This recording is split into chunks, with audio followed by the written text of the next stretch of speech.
Ma'am आप teacher बनना क्यों चाहते हैं? मैम मुझे टीचर बनना पसंद है। छोटे से ही मैं बच्चों को पढ़ाती हूँ और मुझे बहुत अच्छा लगता है बच्चों को पढ़ाना। और ये सबसे ही नोबल प्रोफेशन है और हमें बहुत ज्यादा रिस्पेक्ट भी इस प्रोफेशन में मिलती है। और एक जो टीचर है वो अपने माइंडसेट से कभी भी ओल्ड नहीं हो सकता, क्योंकि जो बच्चों के बीच में रहता है उसको डेली नई नई चीजें सीखने को मिलती हैं। तो जो कि बहुत अच्छी चीज है इस प्रोफेशन में। Okay, very good. Next madam, आप किन से क्वेश्चन पुट अप करना चाहेंगे? Yes ma'am, Siddhika ma'am. Siddhika, get ready. Yes. Ma'am आपका कौन सा सब्जेक्ट है? मेरा सब्जेक्ट उर्दू है। तो मैम आपने उर्दू ही क्यों लिया? उर्दू उर्दू हमारी मदर टंग है और उर्दू को मैं एज ए लैंग्वेज ही मानती हूँ। ये किसी के रिलीजन के साथ को जोड़ के नहीं देखती हूँ, क्योंकि मेरा मानना है कि कोई भी ये भाषा हो, चाहे कोई भी लैंग्वेज हो, सारे वर्ग के बच्चों को उसको सीखना चाहिए। इसमें जो भी लिखा है या देश के बारे में जो या हमारे बारे में जो भी कुछ लिखा हुआ है, सारे वर्ग के बच्चे से सीख के, इसीलिए मैंने इसको उर्दू चुना। Hello Pooja, are you there? पूजा,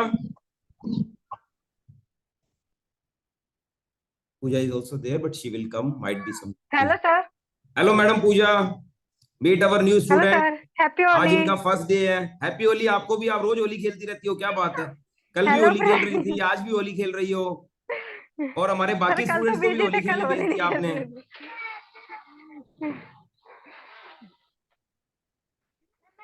हाँ जी, हेलो रिमीनी फ्रेंड, को भी होली खेलने हैप्पी भेज होली दिया आज। सबको। Happy Holi ma'am. Happy Holi ma'am. Sir ये चीजें तो रोज रहती है, होली तो साल में एक बार ही आती है। अच्छा, इसलिए 2-4 दिन खेल लो, जितना खेला जाए। वेरी गुड, और कैसे? बहुत अच्छी सोच है। वेरी गुड, बहुत बढ़िया, कीप इट अप। बहुत आगे जाओगी। लीजिए, हमारी नई मैडम मनीषा, आप क्वेश्चन पुट अप करेंगे पूजा से कोई? बहुत डायनेमिक गर्ल है ये। मैम मैं ये पूछना चाहती हूँ कि आपकी क्लास में अगर कोई बच्चा HIV एड्स है तो आप, जी मैम। अगर आपके प्रिंसिपल स्कूल में उनको स्कूल से निकाल दे जी और मैम। अगर आप प्रिंसिपल हो, एज अ प्रिंसिपल मान लो, तो आप क्या करोगी? मैं एज ए प्रिंसिपल या मैं एज ए टीचर प्रिंसिपल को क्या बोलूंगी? नहीं, principal. Sir first of all तो मैं मतलब उनको स्कूल से निकालूंगी नहीं, अगर मैं क्योंकि HIV मैम ये कोई ऐसी बीमारी थोड़ी ना कि जो मतलब एक दूसरे के टचिंग या उससे फैलती है। उसके इसका सॉल्यूशन है, इलाज है। आज के टाइम में ऐसा तो है नहीं इसका कोई इलाज नहीं है, उसका हम प्रॉपर इलाज करवाएंगे और मतलब ऐसा नहीं, और बच्चों को भी समझाएंगे कि ऐसी बीमारी नहीं है कि भाई आप इनके साथ टच वुड ना रहो। और बाकी बच्चों को समझा के फिर जिस बच्चे को है उसको भी हम अप्रिशिएट करेंगे। ऐसा नहीं है कि उनको भाई और बच्चों से अलग बिठाया जाए, या और हाँ जो सेफ्टी रूल्स है वो उनको बताया जाएगा कि भाई इसमें क्या सेफ्टी यूज होनी चाहिए, वो चीजें। लेकिन सब बच्चों के साथ में मैम उसको ना तो मैं स्कूल से निकालूंगी, और प्रॉपर उनके गाइडेंस और मतलब डायग्नोस के साथ उपचार करने के साथ ही उसको स्कूल के में साथ ही रखूंगी, और उनकी पढ़ाई का मतलब पूरा फोकस किया जाएगा। कैसा लगा आपको आंसर? इन्होंने अच्छा दिया अपनी तरफ से? और सभी जैसे जनरल। आ, ये बोल रहे हैं किरण मैडम भी कुछ आंसर देना चाहें, मगर उससे पहले मैं विकास पाठक को वेलकम करूंगा।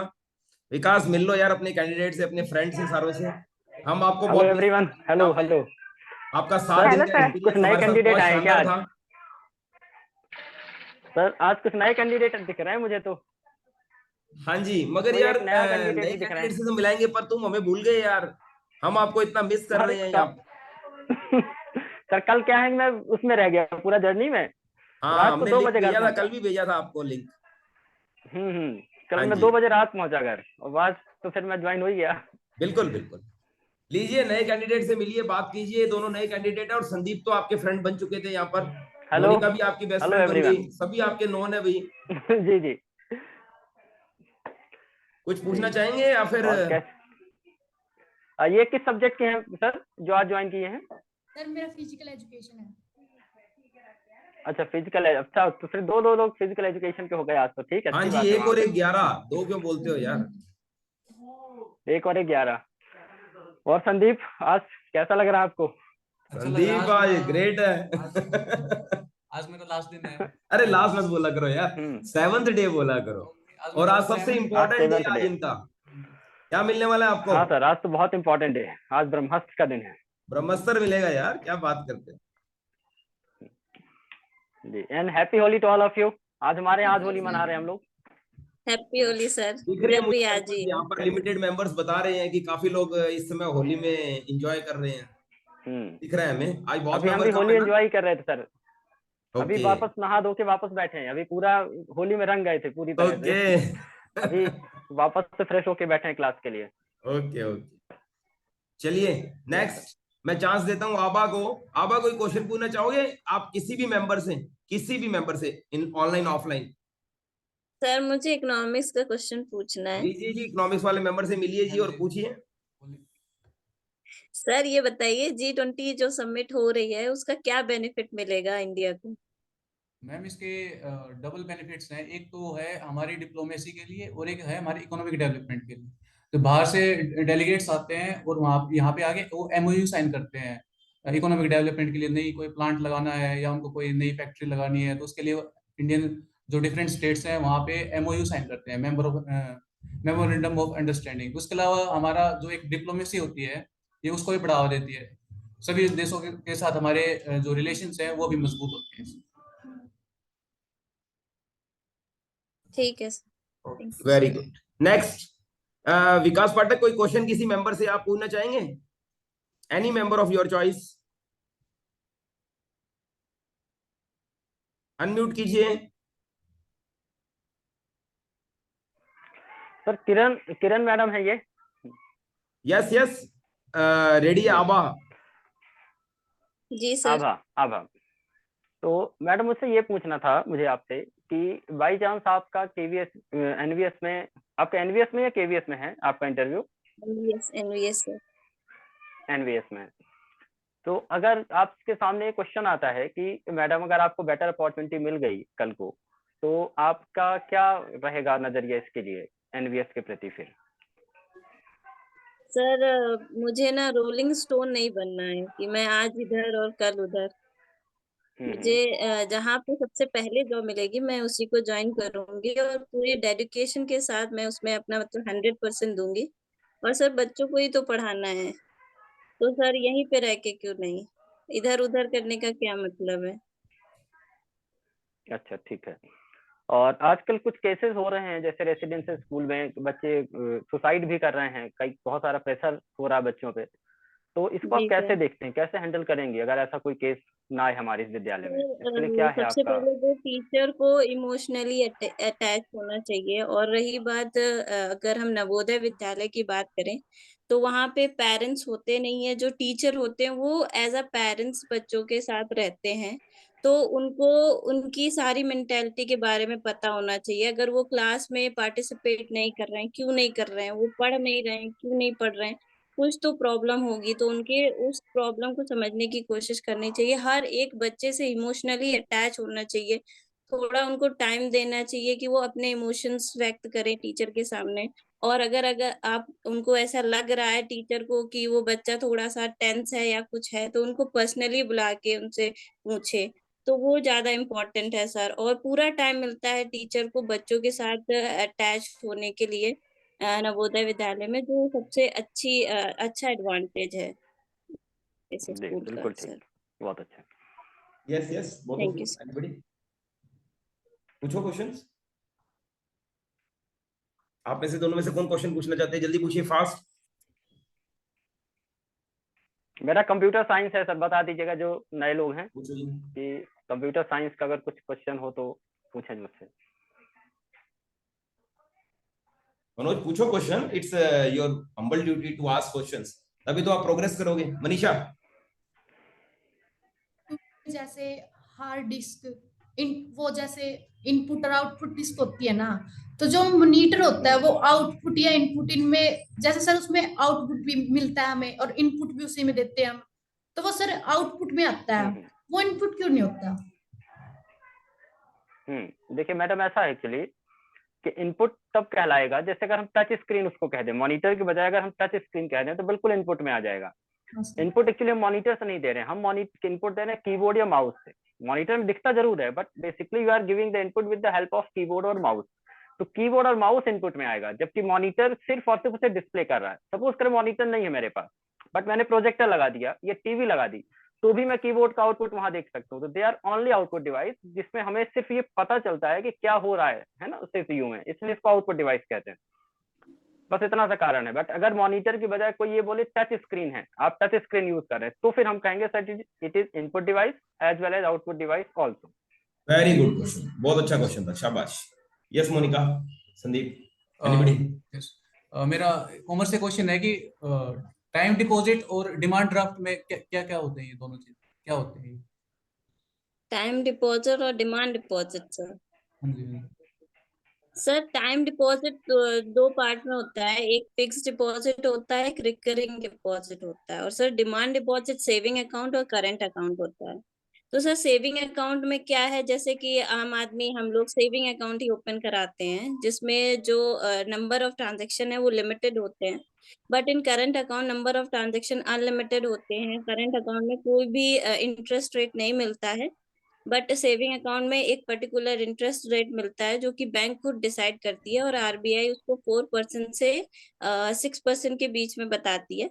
तो वो हर पर्सन को मिलता है। और फिक्स डिपॉजिट क्या होता है सर, उसमें एक फिक्स मतलब पीरियड के लिए वो जो अमाउंट होता है वो इंसान डिपॉजिट करता है 1 टाइम इंस्टॉलमेंट में, और उस पे उसको इंटरेस्ट मिलता है, जैसे कि 5 इयर्स के लिए या उससे ज्यादा के लिए। और रिकरिंग डिपॉजिट में क्या होता है, उसमें थोड़ा जो एनुअल इंस्टॉलमेंट के फॉर्म में मतलब पर्सन डिपॉजिट करता है, और उस पे परसेंटेज मिलता है सर।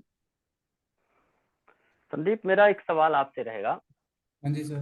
कि अभी जैसे हम सुनते आ रहे हैं बैंकों में आरबीआई कभी रेपो रेट लगा रहा है, कभी रिवर्स रेपो रेट होते हैं। तो एक्चुअली ये दोनों क्या है, रेपो रेट क्या है, रिवर्स रेपो रेट क्या है, और इनका क्या इफेक्ट होता है इन्फ्लेशन पे?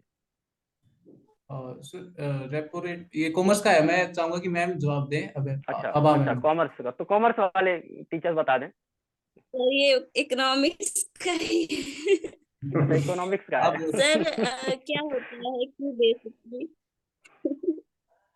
सर बेसिकली क्या होता है, जो रेपो रेट होता है वो आरबीआई लगाती है कॉमर्शियल बैंक पर। ठीक है, तो इसमें एक फिक्स अमाउंट होता है, जैसे कि अगर कोई भी अमाउंट उन्होंने ले रखा है आरबीआई से, तो आरबीआई चार्ज करती है इंटरेस्ट रेट, उसको हम रेपो रेट कहते हैं। और अगर आरबीआई को कभी जरूरत पड़ती है तो वो कमर्शियल बैंक से अमाउंट लेती है, तो उस पे जो कमर्शियल बैंक चार्ज करती है उसे रिवर्स रेपो रेट कहते हैं। और सर ये जो आरबीआई ये कैसे इन्फ्लेशन रेट कंट्रोल करती है, अगर ये रेट बढ़ा देगी, ठीक है, तो क्या होगा कि रेट बढ़ा देगी, जो जो जो लोगों को लोन मिलेगा उसका भी रेट इंक्रीज हो जाएगा। तो इस वजह से क्या होगा कि जो लोग एडवांस लेंगे, लोन्स लेंगे, वो फिर कम कर देंगे। ठीक है, तो इकोनॉमी में जो ज्यादा पैसा मतलब वितरित हो रहा है वो थोड़ा सा कम हो जाएगा, इसकी वजह से इन्फ्लेशन थोड़ा सा कंट्रोल हो जाएगा। तो सर इस तरीके से इन्फ्लेशन कंट्रोल करती है आरबीआई। अच्छा अच्छा, ठीक है, थैंक यू। सर मुझे आपसे पूछना था विकास सर, जो जी। पिक्चर क्वालिटी होती है, तो सर वो दो तरीके की होती है शायद। एक जो जिसको हम जूम करते हैं तो वो बिल्कुल क्लियर होती है, और एक को जब हम जूम करते हैं वो शायद पिक्सल होता है, और वो मतलब जूम करने से उनकी जो क्वालिटी होती है खराब हो जाती है, फट जाती है। तो इन दोनों में क्या डिफरेंस है सर, क्या है? देखिए एक्चुअली क्या होता है कि पिक्चर जब हम बनाते हैं ना, तो दो फॉर्मेट में बनते हैं। एक होते एल्गोरिथमिक फॉर्मेट में, ठीक है, और एक होती पिक्सल फॉर्मेट में। तो पिक्सल वाली जो रहती है ना, एक्चुअली वो जो कहते हैं ना, वेक्टर और रास्टर ग्राफिक्स होते हैं एक्चुअली। तो जी अगर जी। हमने कोई चीज, है ना, अगर हमने कोई चीज रास्टर ग्राफिक्स से बना दी है, तो उसमें प्रॉब्लम ये रहेगी कि उसमें एक हॉरिजॉन्टल एंड वर्टिकल पिक्सल्स होते हैं।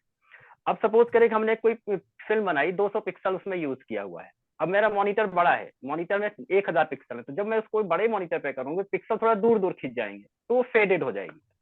लेकिन जब हम एल्गोरिथमिक या मैथमेटिकल इक्वेशन से बनाते हैं, तो उसमें ये नहीं रहता इतने ही पिक्सल है, तो फिर वह कैलकुलेशन होता है। अगर साइज बढ़ रही है तो उतने कैलकुलेशन करके पिक्सल भी ऑटोमेटिकली बढ़ जाएंगे, तो वो वेक्टर ग्राफिक्स हो जाएगा। तो उसके लिए रहता है जैसे कि अपन ने फोटोशॉप पे कोई ओपन फाइल बना दी, या और भी सॉफ्टवेयर होते हैं, कोरल वगैरह पे होते हैं, तो वहां पे हम बना सकते हैं। लेकिन अगर हम पावर पॉइंट पे बना दें, या फिर हम बिटमैप इमेज बना दें पावर उसमें MS पेंट में, तो ये इस तरह की पिक्चर्स होती हैं जो कि क्या होती है, फेडेड होती रहती है। तो अब क्या रहता है कि जैसे अगर हम मुझे ट्रांसफर करना है पिक्चर को, कि कोई वेबसाइट बना रहे हैं हम, तो वहां पे क्या है कि हैवी इमेज डालने से थोड़ा स्लो हो जाएगी साइट, तो वहां पे बेसिकली हम यही पिक्सल वाली इमेज ही यूज करते हैं। बट जहाँ पे ग्राफिक्स का काम है, जैसे पोस्टर प्रिंट हो रहे हैं, फिल्मों के पोस्टर प्रिंट हो रहे हैं हाँ और सर, बड़े बड़े लोगो होर्डिंग्स हो रहे हैं, तो ग्राफिक्स। वहां पर हाँ, है ना, तो वहां पर फिर हमें वो एल्गोरिथमिक वाली पिक्चर लगानी पड़ती है। तो बस ये डिफरेंस रहता है दोनों में। Okay okay sir. Kiran ma'am आप बताइए, अगर एक स्टूडेंट को चोट लग गई तो आप क्या करेंगे? मैम सबसे पहले तो मैं उनको फर्स्ट एड दूंगी ऑन द स्पॉट, और उसके बाद मैं डॉक्टर को कंसल्ट करूंगी मैम। NPS में नर्स फैसिलिटी होती है आपके, और वहाँ पर बकायदा स्टाफ है नर्सिंग का, दोनों में ही है, तो आप इजीली कन्वे कर सकते हैं। ठीक है, हाँ जी। ओके ओके सर, मुझे पता आई नहीं था वांट ये बात। That you should ask question from our new commerce also. Anybody? Pooja, Siddhika, आप हमारे नए कमर से भी, न्यू कमर से भी क्वेश्चंस पुट अप करिए। क्या नाम है मैडम आपका? मनीषा। मनीषा, ओके। मनीषा, मुझे ये बताइए आपकी फिजिकल एजुकेशन का क्या रोल है एजुकेशन में? सर फिजिकल एजुकेशन हमारा मेंटली और जो हमारा शारीरिक और मानसिक विकास होता है, ये दोनों में इन्वॉल्व होता है। जैसे किसी को खेलना पसंद है और पढ़ना पसंद नहीं है, लेकिन हम उसको खेलने के साथ पढ़ाई में भी उसकी रुचि ला सकते हैं, क्योंकि हमारे फिजिकल एजुकेशन में हार्ट से रिलेटेड सर्कुलेटरी सिस्टम, जैसे हमारा सांस कैसे ली जाती है और फिर वहां कहाँ जाती है, हार्ट में जैसे 4 चैम्बर होते हैं उसके बारे में बताकर, और जैसे फर्स्ट एड होता है। फर्स्ट एड में सर जैसे प्राइस प्राइस का मीनिंग हमें पहले पता होना चाहिए। पहले प्राइस से प्रोटेक्शन देनी चाहिए। जैसे इन्होंने पूछा कि फर्स्ट एड क्या मतलब, फर्स्ट एड बताया इन्होंने, किसी को चोट लग जाती है तो उसमें ना प्राइस देते हैं सबसे पहले। उसका मतलब होता है कि रेस्ट देके उनको आइस आइस जैसे रगड़ते हैं, उसके साथ जो हमारी बर्फ होती है उसके साथ हम उसको करते हैं जहां पे उनको चोट लगी होती है, और फिर उसको जो हमारा हार्ट होता है उससे ऊपर की तरफ रखते हैं उस चोट को जहां पे हमारी चोट लगी होती है। तो इसीलिए सर उनको थोड़ा इंटरेस्ट होगा कि जैसे हमारे दैनिक जीवन है, अगर हमें चोट लग जाती है तो हमें क्या करना चाहिए। जैसे हमें थोड़ी सी खरोंच लग जाए तो उस पर थोड़ा सा कंप्रेस कर दो, तो उससे हमारा खून बंद हो जाएगा आना। तो इससे हमें फिजिकल एजुकेशन में थोड़ा बहुत हमें पता चल जाता है। Yes. Okay okay. Siddhika madam, एक सवाल आ रहा है मेरे मन में कि जी जी सर। जैसे उर्दू, अब हम लोगों ने कविताएं तो कई होते ना कि अपन पढ़ लेते हैं शायरों की, तो वो जी जो जी शायर बोलते हैं, कई बार हमने मंचों पे भी देखा है, वीडियो भी देखे हैं, तो वो जो उनका प्रोनाउंसिएशन होता है उर्दू का, तो क्या डिफरेंस है हिंदी और उर्दू के प्रोनाउंसिएशन में? सर, डिफरेंस तो लफ्जों का कुछ कुछ भी अंतर होता है क्या?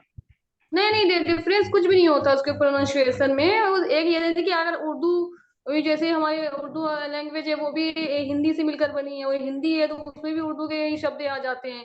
तो दोनों के मतलब बस ये है कि लिखने का अंतर हो जाता है, तो प्रोनाउंसिएशन अलग अलग नहीं होता है, एक ही सही रहता है। जैसे कि अगर हम आपका नाम लिखते हैं, आपका नाम लिखेंगे तो वो पढ़ा तो वही जाएगा जो लिखा, हिंदी भी अच्छा, पढ़ा कुछ जाएगा। ऐसे कुछ स्पेशल स्पेशल शब्द होते हैं क्या जिनमें जैसे वो फा होता है, फिर कहीं वो फा में कुछ नीचे लगा देते हैं बिंदी, तो उसका प्रोनाउंसिएशन अलग हो जाता है, जा होता है, असल फिर एक जा होता है, वो क्या डिफरेंस होता है इनमें?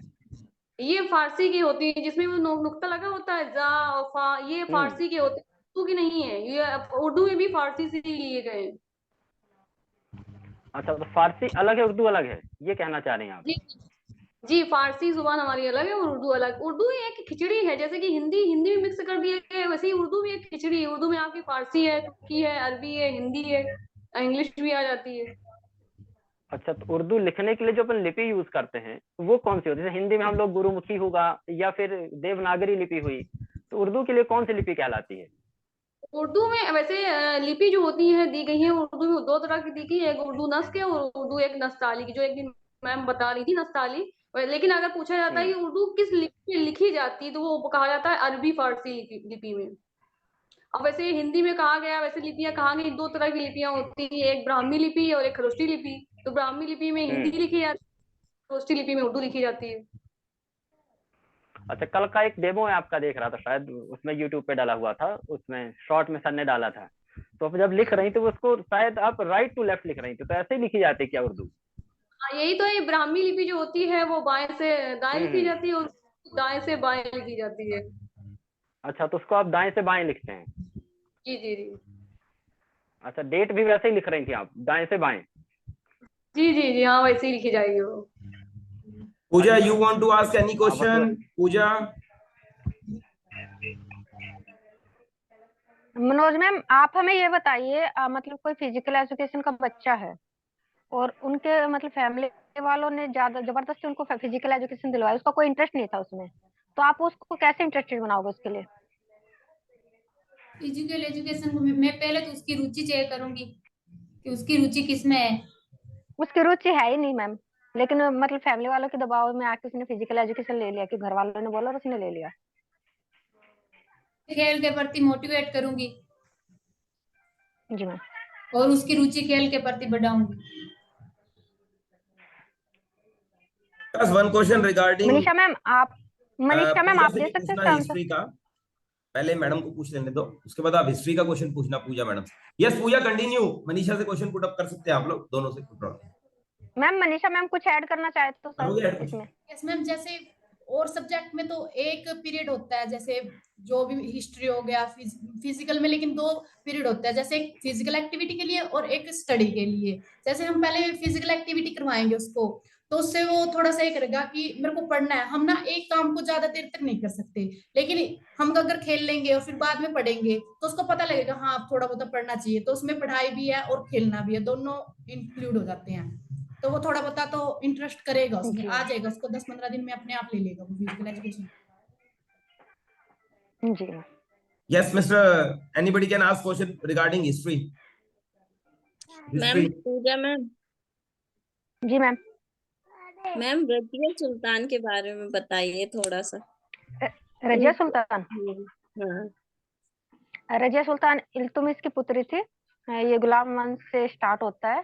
कुतुबुद्दीन ऐबक ने गुलाम वंश की स्थापना की थी, उसके बाद आराम शाह आता और इल्तुमिश आता, फिर रजिया सुल्तान बनते हैं। लेकिन इसमें सबसे मेन बात यह है कि पूरे मुस्लिम मुस्लिम सल्तनत में जो सल्तनत पीरियड है वो गुलाम वंश से स्टार्ट होता और लोधी वंश पे खत्म होता। पूरे सल्तनत पीरियड में सिर्फ एक रजिया सुल्तान ऐसी थी जो पहली और आखिरी मुस्लिम महिला मतलब शासिका थी। इसमें इसने इल्तुमिश ने अपने बेटों को छोड़कर रजिया को अपना शासक चुना था। लो भाई, तो हमारी मैम इनकी उसने कैंडिडेट उसको मनीषा कुछ ऐड करना चाहते हैं। मैम इसका मकबरा कहाँ है? जी मैम, रजिया सुल्तान का मकबरा। कैथल में। यस मैम, इनकी मृत्यु कब हुई कैथल में थी? मैम। यस मैम, कैथल में मृत्यु तेरह कब सौ हुई? 1240। Yes ma'am. तो मैम ये कैथल कैसे पहुंच गई? मैम ये ऐसा क्या क्या हुआ? एक्चुअली क्या हुआ, इल्तुमिश के बाद मतलब वो जो अमीर होते हैं, जो पीछे से आपको भी पता है कि पीछे टांग खींचने वाले बहुत होते हैं हाँ, तो वो होते हैं, तो उन्होंने किसी और को मतलब वहां पे शासक बना दिया था। लेकिन जो रजिया फिर आम जनता के बीच में पूछी, उस टाइम पे है ना रेड जो कपड़े होते थे वो, एक मिनट मैम प्लीज उसमें उस टाइम है ना जो रेड कपड़े होते थे वो न्याय का प्रतीक होते थे। तो रजिया सुल्तान रेड कपड़े पहन के जनता के बीच में पूछी कि मुझे न्याय मिलना चाहिए, और उन्होंने जनता के सामने ये वो वादा किया था, अगर मैं तुम्हारे वादों पे अगर खरी ना उतरूं तो आप मुझे गद्दी से उतार सकते हो। तो जनता ने उनको हटा के रजिया को सुल्तान बना दिया था। बीच में बहुत सारे जैसे इल्तुमिश का था वजीर था जुनैदी, वो खुद जो इल्तुमिश का वजीर था वो खुद रजिया के शासक बनने के विपक्ष में था, वो उसके साथ नहीं था। तो बहुत सारी मतलब इसके पीछे वो हुई, इधर उधर हुई। उसका कोई था अल्तुनिया, अल्तुनिया करके था, उसको उन्होंने अल्तुनिया, कैद कर लिया था। हाँ मैम इसके जो हाँ। भाई वो थे उसका वही बचपन इनको का बनने नहीं फ्रेंड दे था। रहे थे। हाँ, हाँ इनके भाई वो इनकी। उसमें है ना तुर्क के वो चालीगा वो था, 40सा मंडल था कुछ। तुर्क एक हाँ, सैलगानी बोला जाता उसको, जो इल्तुमिश ने ही बनाया था। तो उसके जो सदस्य थे वो मतलब सारे अमीर थे, तुर्क 40 तुर्क अमीर बोला जाता उनको। जो उनका जो एक एरिया होता था ना वो थे इसके खिलाफ। वो चाहते थे कि ये ना बने, सिर्फ हमारे अमीरों का ही शासन रहे, जब जिसमें लास्ट टाइम इसके बाद बलबन बनता है बाद में। और उसने फिर उसको खत्म भी कर दिया। विकास सर और जो आजकल अल्तुनिया था वो जी सर। विकास सर से था मेरा सवाल। विकास सर आजकल करंट अफेयर्स में एक चैट जीपीटी का बहुत जिक्र आ रहा है, तो आप उसके बारे में कुछ बताना चाहेंगे? हाँ जरूर बताओ यार, बहुत अच्छा टॉपिक। बिल्कुल बिल्कुल। Actually sir chat GPT is totally AI based technology. It's a robotic technology कहते हैं इसको हम। और ये सबसे पहले इंडिया में माइक्रोसॉफ्ट ने लॉन्च की थी। हालांकि उसके कम्पीट में गूगल ने तुरंत ही एक चैटबॉट लॉन्च किया अभी हाल ही में। अब चैट जीपीटी में क्या हो रहा है कि कुछ एल्गोरिथमिक होते हैं जो कि एआई और मशीन लर्निंग का यूज करके उनने इस तरह की टेक्नोलॉजी बनाई है जिसमें हम जो भी सर्च करते हैं या तो उसमें ऑलरेडी रहता है तो हमें बताता है, और नहीं तो उसमें ऑटोमेटिकली जो सजेशंस होते हैं वो ऐड होते चले जाते हैं। तो धीरे धीरे करके आने वाले 3-4 सालों में ये इतना पावरफुल हो जाएगा कि लगभग जितने जो समस्याएं, जो एल्गोरिथम हम सॉल्व नहीं कर पा रहे हैं या फिर आज हम सॉल्व कर पा रहे हैं लेकिन कल हमारे बात कोई नहीं कर पाएगा, तो वो सारे सॉल्यूशन वो एक जगह रखता जाएगा। तो इससे मेन बेनिफिट ये होगा कि अभी नॉर्मल तो ठीक है, बट जो क्रिटिकल साइंस है, जैसे मेडिकल साइंस के कुछ होते हैं, बहुत सारे ऐसे विद्याएं होती हैं, मतलब ज्ञान होते हैं जिसको कैलकुलेशंस होते हैं जो कि एक व्यक्ति को जानता है लेकिन दूसरे व्यक्ति को समझा नहीं पाता है। तो एक ऐसी टेक्नोलॉजी है जो खुद एनालिसिस करके उसके निष्कर्ष तक पहुंच जाती है ऑटोमेटिकली कि ये चीज कैसे हो रही है। अगर 4 बार कोई रिजल्ट उसके सामने